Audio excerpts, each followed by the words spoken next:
कहानियाँ रहस्य और रोमांच से भरी हुई हैं। आज इस कहानी का तीसरा भाग मैं आपको सुना रहा हूँ।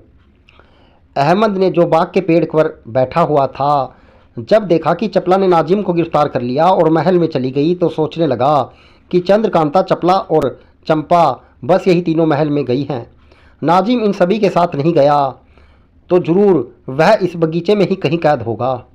यह सोचकर वह पेड़ से इधर उधर ढूंढने लगा। जब उस तहखाने के पास पहुंचा जिसमें नाजिम कैद था तो भीतर से चिल्लाने की आवाज़ आई, जिसे सुन उसने पहचान लिया कि नाजिम की आवाज़ है। तहखाने के किवाड़ खोल अंदर गया। नाजिम को बंधा पा झट से उसकी रस्सी खोली और तहखाने से बाहर आकर बोला, जल्दी चलो, इस बगीचे के बाहर हो जाओ, तब सब हाल सुने कि क्या हुआ। नाजिम और अहमद बगीचे के बाहर आए और चलते चलते आपस में बातचीत करने लगे। नाजिम ने चपला के हाथ फंस जाने और कोड़ा खाने का पूरा हाल कहा। अहमद, भाई नाजिम, जब तक पहले चपला को हम लोग न पकड़ लेंगे तब तक कोई काम न होगा, क्योंकि चपला बड़ी चालाक और धीरे धीरे चंपा को भी तेज कर रही है। अगर वह गिरफ्तार न की जाएगी तो थोड़े ही दिनों में एक की दो हो जाएंगी और चंपा भी इस काम में तेज होकर चपला का साथ देने लायक हो जाएगी। नाजिम, ठीक है, खैर आज तो कोई काम नहीं हो सकता, मुश्किल से जान बची है। हाँ, कल पहले यही काम करना है, यानी जिस तरह से हो चपला को पकड़ना और ऐसी जगह छिपाना है कि जहाँ पता न लगे और उसके ऊपरी किसी को शक भी न हो। ये दोनों आपस में धीरे धीरे बातें करते चले जा रहे थे।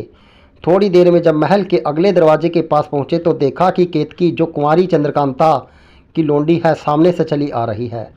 तेज सिंह ने भी, जो केतकी के वेश में चले आ रहे थे, नाजिर और अहमद को देखते ही पहचान लिया और सोचने लगे कि भले मौके पर ये दोनों मिल गए और अपनी भी सूरत अच्छी है। इस समय इन दोनों से कुछ खेल करना चाहिए और बने पड़े तो दोनों नहीं, एक को तो जरूर ही पकड़ना चाहिए।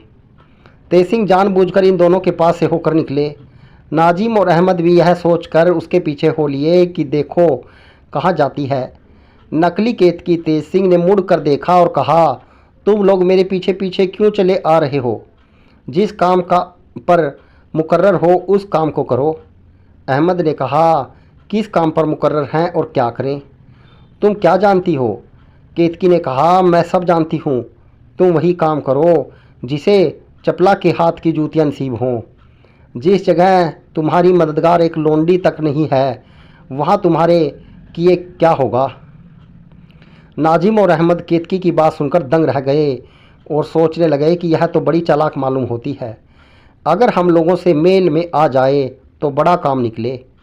इसकी बातों से मालूम भी होता है कि कुछ लालच देने पर हम लोगों का साथ देगी। नाजिम ने कहा, सुनो केतकी, हम लोगों का तो काम ही चालाकी करने का है। हम लोग अक्सर पकड़े जाने और मरने मारने से डरे तो कभी काम न चले। इसी की बदौलत खाते हैं, बात की बात में हज़ारों रुपए इनाम मिलते हैं। खुदा की मेहरबानी से तुम्हारे जैसे मददगार भी मिल जाते हैं, जैसे आज तुम मिल गई। अब तुमको भी मुनासिब है कि हमारी मदद करो और जो कुछ हमको मिलेगा उससे हम तुमको भी हिस्सा देंगे। केतकी ने कहा, सुनो जी, मैं उम्मीद के ऊपर जान देने वाली नहीं हूँ, वे कोई दूसरे होंगे। मैं जो पहले दाम लेती हूँ, अब इस वक्त अगर कुछ मुझको दो तो मैं अभी तेज सिंह को तुम्हारे हाथ गिरफ्तार करवा दूँ, नहीं तो जाओ, जो कुछ करते हो करो। तेज सिंह की गिरफ्तारी का हाल सुनते ही दोनों की तबीयत खुश हो गई। नाजिम ने कहा, अगर तेज सिंह को पकड़वा दो तो जो कहो हम तुमको दें। केतकी, 1000 रुपये से कम मैं हरगिज़ न लूँगी। अगर मंजूर हो तो लाओ, रुपये मेरे सामने रखो। नाजिम, अब इस वक्त आधी रात को हम कहाँ से रुपये लाएं? हाँ, कल जरूर दे दूँगा। केतकी, ऐसी बातें मुझसे न करो, मैं पहले ही कह चुकी हूँ कि मैं उधार सौदा नहीं करती। लो, मैं जाती हूँ। नाजिम आगे से रोक कर, सुनो तो, तुम खफा क्यों होती हो? अगर तुमको हम लोगों का एतबार ना हो तो तुम इसी जगह ठहरो, हम लोग जाकर रुपए ले आते हैं। केतकी, अच्छा, एक आदमी यहाँ मेरे पास रहे और एक आदमी जाकर रुपए ले आओ। नाजिम, अच्छा, अहमद यहाँ तुम्हारे पास ठहरता है, मैं जाकर रुपए ले आता हूँ। यह कहकर नाजिम ने अहमद को उसी जगह छोड़ा और आप खुशी खुशी क्रूर सिंह की तरफ रुपया लेने को चला। नाजिम के चले जाने के बाद थोड़ी देर तक केतकी और अहमद इधर उधर की बातें करते रहे। बात करते करते केतकी ने 2-4 इलायची बटुए से निकाल कर अहमद को दी और आप भी खाई। अहमद को तेज सिंह के पकड़े जाने की उम्मीद में इतनी खुशी थी कि कुछ सोच न सका और इलायची खा गया। मगर थोड़ी ही देर में उसका सिर घूमने लगा। तब समझ गया कि यह कोई अय्यार चालाक है जिसने धोखा दिया है। चट कमर से खंजर खींच बिना कुछ कहे केतकी को मारा। मगर केतकी पहले से होशियार थी। दाव बचाकर उसने अहमद की कलाई पकड़ ली, जिससे अहमद कुछ न कर सका, बल्कि जरा ही देर में बेहोश होकर ज़मीन पर गिर पड़ा। तेज सिंह ने उसकी मुश्कें बांधकर चादर में गठड़ी कसी और पीठ पर लाद नौगढ़ का रास्ता लिया। खुशी के मारे जल्दी जल्दी कदम बढ़ाते चले गए। यह भी ख्याल था कि कहीं ऐसा न हो कि नाजिम आ जाए और पीछा करे। इधर नाजिम रुपए लेने के लिए गया तो सीधे क्रूर सिंह के मकान पर पहुंचा। उस समय क्रूर सिंह गहरी नींद में सो रहा था। जाते ही नाजिम ने उसको जगाया। क्रूर सिंह ने पूछा, क्या है जो इस वक्त आधी रात के समय आकर मुझको उठा रहे हो? नाजिम ने क्रूर सिंह से अपनी पूरी कैफियत यानी चंद्रकांता के बाग में जाना और गिरफ्तार होकर कोड़े खाना, अहमद का छुड़ा लाना, फिर वहाँ से रवाना होना, रास्ते में केतकी से मिलना और 1000 रुपये पर तेज सिंह को पकड़वाना देने की बातचीत तय करना वगैरह सब खुलासा हाल कह सुनाया। क्रूर सिंह ने नाजिम के पकड़े जाने का हाल सुनकर कुछ अफसोस तो किया, मगर पीछे तेज सिंह को गिरफ्तार होने की उम्मीद सुनकर उछल पड़ा और बोला, लो अभी 1000 रुपये देता हूँ, बल्कि खुद तुम्हारे साथ चलता हूँ। यह कहकर उसने 1000 रुपये संदूक में से निकाले और नाजिम को के साथ हो लिया। जब नाजिम क्रूर सिंह के साथ लेकर वहाँ पहुँचा जहाँ अहमद और केतकी को छोड़ा था, तो दोनों में से कोई न मिला। नाजिम तो सन्न हो गया और उसके मुंह से झट यह बात निकल पड़ी कि धोखा हुआ। क्रूर सिंह, कहो नाजिम क्या हुआ? नाजिम, क्या कहूँ, वह जरूर केतकी नहीं कोई अय्यार था जिसने पूरा धोखा दिया और अहमद को तो ले ही गया। क्रूर सिंह, खूब, तुम तो बाग में ही चपला के हाथ से पिट चुके थे। अहमद बाकी था, सो वह भी इस वक्त कहीं जूते खाता होगा। चलो छुट्टी हुई। नाजिम ने शक मिटाने के लिए थोड़ी देर तक इधर उधर खोजा भी, पर कुछ पता न लगा। आखिर रोते पीटते दोनों ने घर का रास्ता लिया। तेज सिंह को विजयगढ़ की तरफ विदा कर वीरेंद्र सिंह अपने महल में आए, मगर किसी काम में उनका दिल न लगता था। हरदम चंद्रकांता की याद में सिर झुकाए बैठे रहना और जब कभी निराश हो जाना तो चंद्रकांता की तस्वीर अपने सामने रखकर बातें किया करना या पलंग पर लेटकर मुंह ढाप खूब रोना, बस यही उनका काम था। अगर कोई पूछता तो बातें बना देते। वीरेंद्र सिंह के बाप सुरेंद्र सिंह को वीरेंद्र सिंह का सब हाल मालूम था, मगर क्या करते, कुछ बस नहीं चलता था, क्योंकि विजयगढ़ का राजा उनसे बहुत ज़बरदस्त था और हमेशा उन पर हुकूमत रखता था। वीरेंद्र सिंह ने तेज सिंह को विजयगढ़ जाती बार कह दिया था कि तुम आज ही लौट आना। रात 12 बजे तक वीरेंद्र सिंह ने तेज सिंह की राह देखी। जब वह न आया तो उसकी घबराहट और भी ज़्यादा हुई। आखिर अपने को संभालना और मसहरे पर लेट दरवाजे की तरफ देखने लगे। सवेरा होने ही वाला था कि तेज सिंह पीठ पर एक गट्ठा लादे आ पहुँचे। पहरे वाले इस हालत में उनको देख हैरान थे, मगर खौफ से कुछ कह नहीं सकते थे। तेज सिंह ने वीरेंद्र सिंह के कमरे में पहुंचकर देखा कि अभी तक वे जाग रहे थे। वीरेंद्र सिंह तेज सिंह को देखते ही वह उठ खड़े हुए और बोले, कहो भाई, क्या खबर लाए? तेज सिंह ने वहाँ का सब हाल सुनाया। चंद्रकांता की चिट्ठी हाथ पर रख दी। अहमद को गठड़ी खोल कर दिखा दिया और कहा, यह चिट्ठी है और यह सौगात। वीरेंद्र सिंह बहुत खुश हुए। चिट्ठी को कई मरतबा पढ़ा और आंखों से लगाया।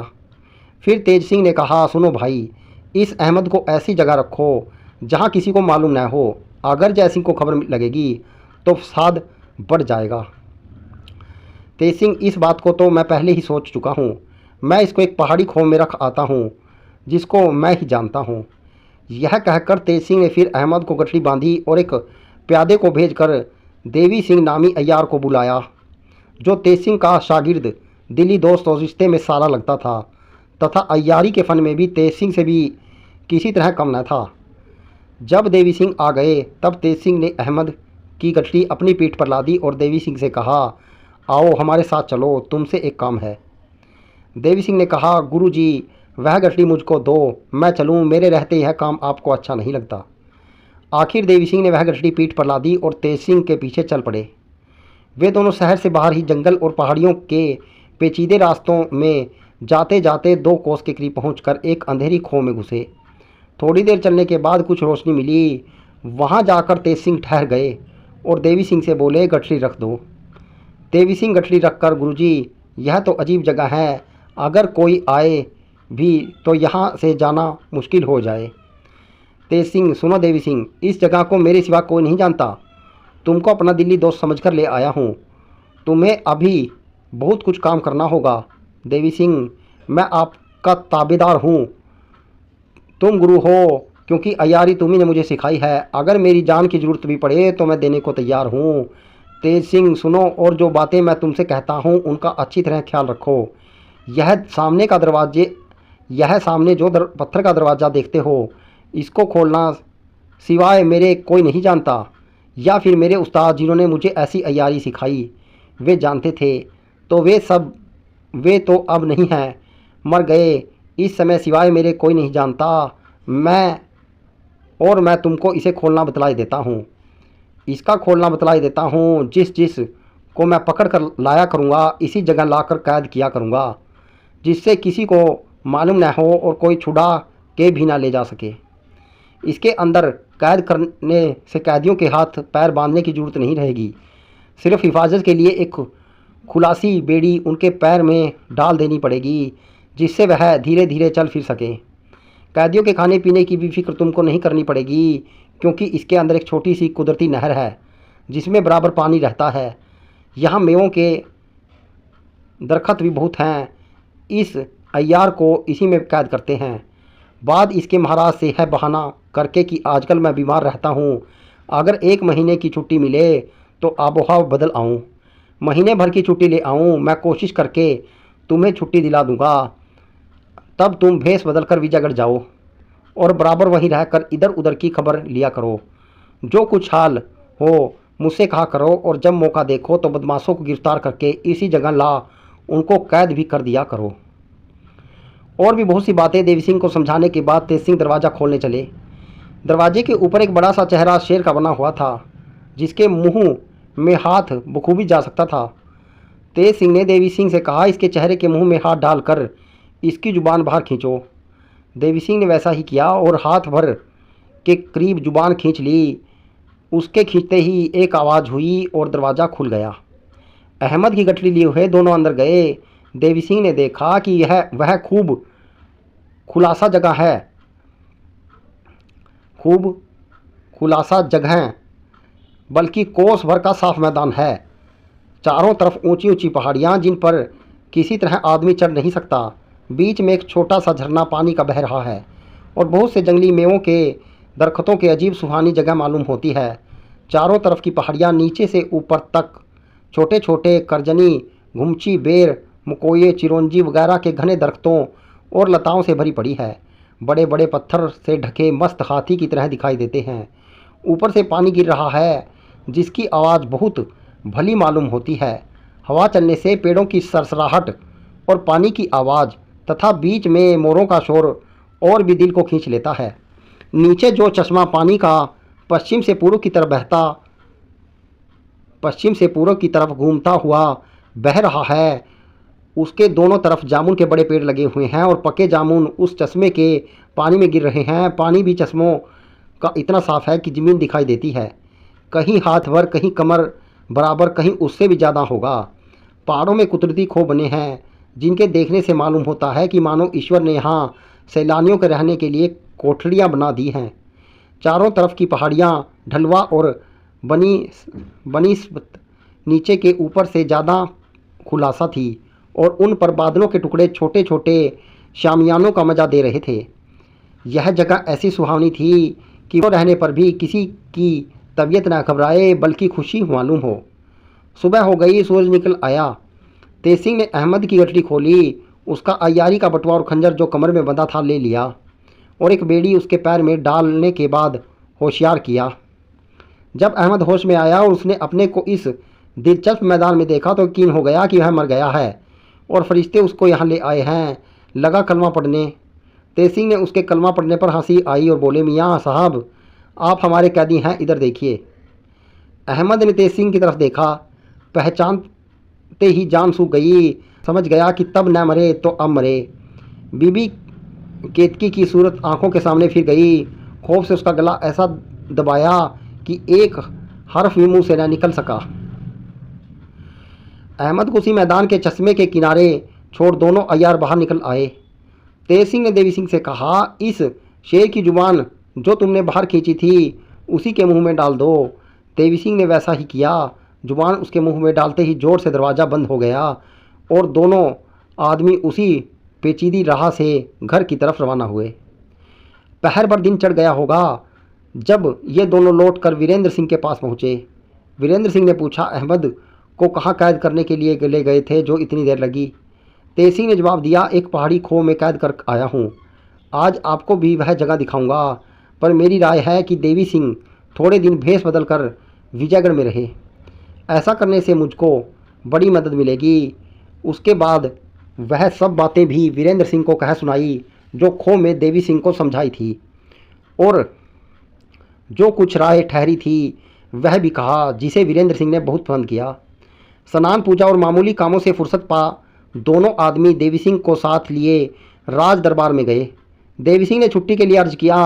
राजा देवी सिंह को बहुत चाहते थे, छुट्टी देना मंजूर न था। कहने लगे, हम तुम्हारी दवा यहाँ से कराएंगे। आखिर वीरेंद्र सिंह और तेज सिंह की सिफारिश से छुट्टी मिली। दरबार बर्खास्त होने पर वीरेंद्र सिंह राजा के साथ महल में चले गए और तेज सिंह अपने पिता जीत सिंह के साथ घर आए। देवी सिंह को भी साथ लाए और सफ़र की तैयारी कर उसी समय उसको रवाना कर दिया। जाती दफ़ा उन्हें और भी बातें समझा दी।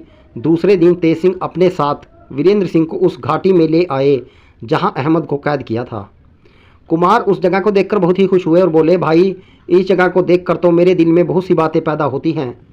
तेज सिंह ने कहा, पहले पहल इस जगह को देखकर मैं तो आपसे भी ज़्यादा हैरान हुआ था, मगर गुरुजी ने बहुत कुछ हाल वहाँ का समझा कर मेरी दिल जमाई कर दी थी, जो किसी दूसरे वक्त आपसे कहूँगा।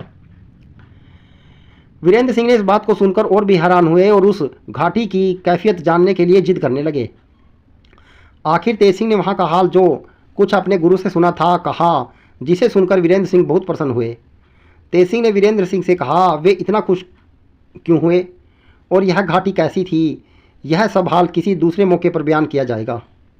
वे दोनों वहाँ से रवाना होकर अपने महल आए।